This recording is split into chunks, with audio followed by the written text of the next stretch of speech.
Over the last year, inflation has been sky high and asset prices have actually been dropping across the board. And if you told someone that 2 years ago that this was going to happen, there's a decent chance that they would have invested in gold, at least to some degree. Gold just didn't turn out exactly how people thought it would though, even if it has still massively overperformed risk on assets like cryptocurrency or tech stocks. That may be about to change though, as behind the scenes there are mystery purchasers of gold who are buying up billions of dollars worth of physical gold bars every single week, and paying attention to this and finding out exactly who they are and what they're doing could be a game changer. Today then, we're going to look at exactly what is happening in the gold market, who these mystery gold buyers likely are, and why it's so important. Now, a few weeks ago, we started to get rumors and headlines like this one here from Bloomberg. Who are the mystery buyers responsible for central bank gold boom? Now, where did these headlines come from? Well, we got a research report that came out and is actually released every single quarter. And normally it's ignored by 99% of the people in the world because frankly, it's boring and almost never does something interesting happen,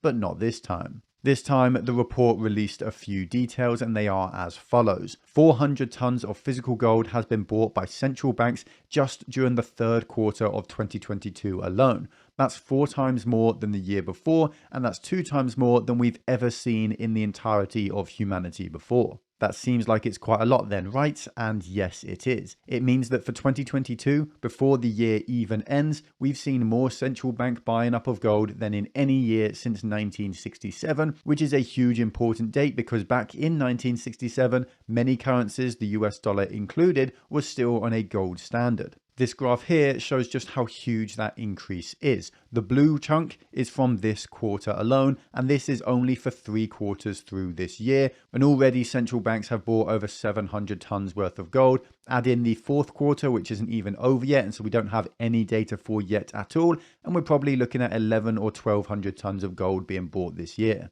So what I hear you say though, central banks like gold for stability and as a form of reserves. They've always liked gold, so this really isn't a big deal. Well, the problem with that idea is that we don't actually know who is buying up all of this gold because whomever it is, they want this to remain quiet. Over 3 quarters of this gold that was bought over the last quarter alone, so 300 tons of gold over 3 months, went to people or institutions that are nameless or hidden. Now, most central banks like the Federal Reserve, the European Central Bank, or the Bank of England or Canada, they tell the International Monetary Fund, the IMF, because the reason they buy gold is to ensure stability for their economy, and so they supplement their foreign exchange coffers, but these didn't do that. This right away shoots down the idea that this was done by the West because when they do buy gold, we know about it early because they want everyone to know because it increases their security and their legitimacy. Now also, just the sheer amount of gold being bought gives us some clues. 300 tons in a single quarter means only a handful of countries in the entire world can actually afford to be buying up this gold. Most likely, it's BRIC nations. It's countries that oppose US hegemony, that oppose the West and NATO.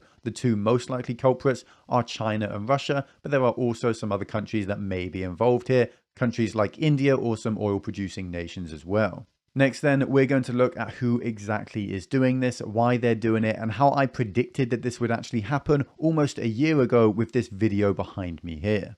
Now, if you've been paying attention to the markets, you've probably seen how badly stocks are performing this year, and you might be thinking about diversifying your portfolio, or maybe you just want to hedge against inflation. Well then, you need to hear about this video's sponsor, Vaulted. Now, Vaulted is the best way for individual or even institutional investors to acquire physical gold with a great website and mobile app that makes it easier than it's ever been. They store and insure their one-to-one allocated gold in the Royal Canadian Mint. It's all certified conflict-free, and you can rest easy in the knowledge that you can request instant physical delivery of your gold holdings whenever or wherever you desire. Their prices are the best in the market because they store all of their gold at the manufacturer, and so they cut out all unnecessary middlemen. They don't charge any premium or spread when buying or selling you gold, and they are as transparent as possible, meaning there are absolutely no hidden fees. On top of all that, they even managed to put out a load of really interesting content keeping you updated on the world of gold. Now, if that sounds at all interesting to you, then I highly suggest you check Vaulted out. There's a link for you all down below in the comments and the description.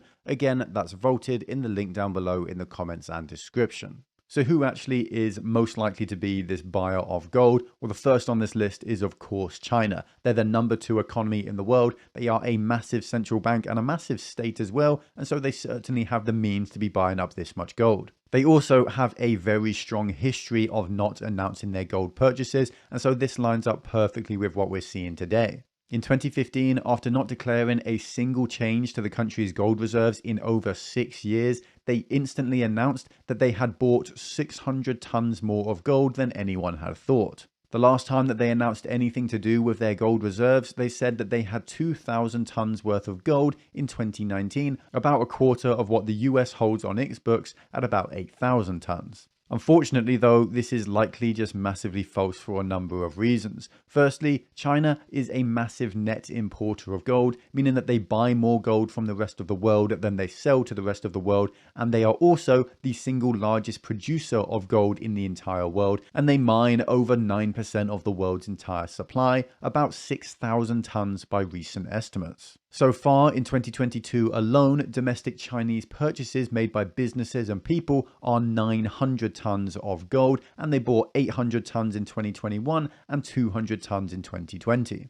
If on top of all of this, China's central bank is then also the secret buyer that we're seeing today, it's likely that China is actually holding far more gold than the United States, more than any single country in the entire world. China also has a very notable history of buying gold in as secretive a manner as possible and making it very difficult for anyone to tell just how much gold they have, which explains some of these problems we're seeing right now. Just under a decade ago, we started to get leaked reports and information about China's military guarding secret gold imports into the country. Basically, what was happening was gold was being brought through intermediaries until it reached a country like Kazakhstan or Uzbekistan. Then the PLA, the People's Liberation Army, China's physical military with soldiers, tanks, helicopters and planes, shows up, takes control of the gold and then imports it into the country. It's at this point that we then completely lose track of it, and it's almost certain that it ends up in the hands of the state and in China's central bank. Now, this happened for hundreds and maybe even thousands of tons of gold over the course of years, way back in the early 2010s, and it shows just why so many people think that China is the secret central bank going around this time too.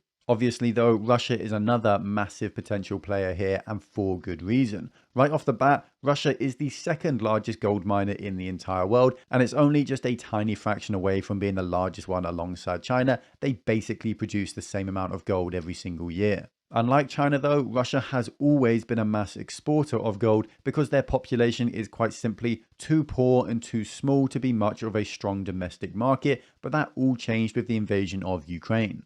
Of course, we all know the story at this point, but sanctions came out flying and hitting Russia, and suddenly banks and institutions that actually wanted to buy Russian gold, they weren't allowed to by law from the West, so demand for Russian gold completely dried up.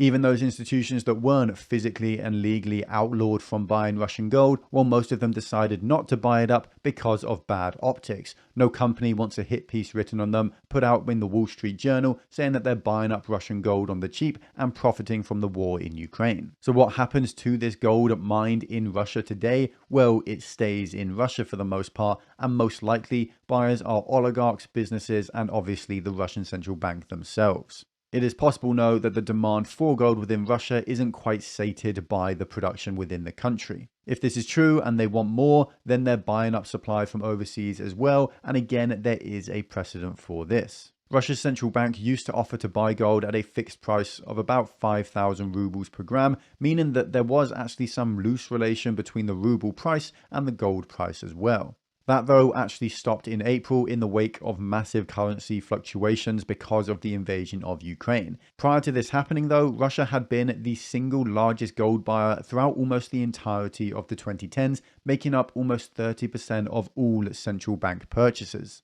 It wouldn't surprise me at all if they thought they needed more gold, not less, especially considering how Western sanctions against Russia are now continuing. Some people might even go on to argue that these sanctions are getting stronger and relations with Russia are getting worse, especially after the Nord Stream pipeline was blown up by unknown actors. There are, of course, other potential actors at play here too, like India, or maybe there are a bunch of smaller central banks all making purchases together, but the evidence and the precedent certainly points firmly at Russia and China building up as much supply as possible of gold for whatever they have next planned. Now, many people will be sitting here asking themselves the obvious question. Why are they, whoever they are, trying to keep it quiet that they're buying up all this gold? Now, sadly, while this is an obvious question to ask, there is no obvious answer to it. In my opinion, though, the buyer is preparing for something, but without knowing who the buyer is or what they're preparing for, we can't really know exactly why they are doing it without anyone knowing. There are a bunch of different possibilities for what might be going on and what the motivations behind this act may be, but they're only backed by circumstantial evidence, and even then, the link is very flimsy. There's a possibility that BRIC countries, mainly Russia and China, are preparing to return to the gold standard, something that a lot of people here on YouTube seem to be supporting and pushing for. Maybe, though, they're getting ready to try and usurp the US dollar as the world's reserve currency. Maybe they have all these plans in the work and they don't want the West to know about them. Quite frankly, if the West doesn't know what's coming next, then they can't prepare for it, and in the end, we will end up in a worse position. Now, strangely enough, as I mentioned earlier, about a year ago, I put out this video here behind me that you can see, and the basis of this video was that Russia was buying up huge amounts of gold and getting rid of their other reserves like the US dollar and the euro, and this was all in preparation for one thing. At the time, I labeled it a black swan event, something that we couldn't predict, but that Russia would themselves orchestrate once their preparations were done, and I didn't know what it was going to be, but then just a few months later, Russia invaded Ukraine, and the West tried to shut Russia off from the financial world, and it instantly became clear what they were planning for. Russia's deposits of US dollars and other foreign currencies all over the world were frozen and taken from them, and even some of the gold that they stored overseas was taken from them as well. But the gold that they had been building up for years, hoarding in their own country, gave the ruble enough backing to survive the sanctions. Now, once again today, we are seeing mystery gold purchases, most likely by China or Russia or even both nations at the same time, and they are buying up this gold for a reason. We aren't 100% sure what that reason is, but it's probably related to the fact that they oppose the United States, the West, and NATO. Russia was in the past preparing for an invasion of Ukraine. Now, if they're still buying gold today, are they preparing for an escalation of that invasion? Or maybe the idea that there might never be a de-escalation of that conflict? China are also probably preparing for something too. Maybe they're expecting a trade war to explode with the West when US dollars lose their appeal, or maybe they're planning their own invasion of a certain island nation off the coast of China called Taiwan. We have now seen the West's response to the invasion of Ukraine, and it used finances to try and stop the invasion from being successful. If China is to invade Taiwan, we should expect the exact same sort of sanctions going out to hit them. The US dollars that China have on their books could become practically worthless overnight, but maybe the gold that they've been hoarding suddenly plays a very important role in ensuring the stability of the Chinese economy. The truth is, I don't actually know what these secret central banks are preparing for, and none of us really do. But they aren't spending billions of dollars for no reason at all. There is a plan here, and in my opinion, that plan will lead to another economic shock like the one we saw with the invasion of Ukraine that will shake markets all over the world. Maybe this time round, gold will actually be the asset to endure, to succeed, and eventually thrive as everything else continues to fall. Now, on one final note here before we sign off for today, we have just opened up our Discord basic level to everyone. So if you want to go chat with like-minded people, with investors, with people interested in finance, then go and click the link down below in the description and join our Discord. Also check out our new course, and also make sure to have a look at this video's sponsor, Vaulted, if you're at all interested in investing in gold. And until next time, stay stoic.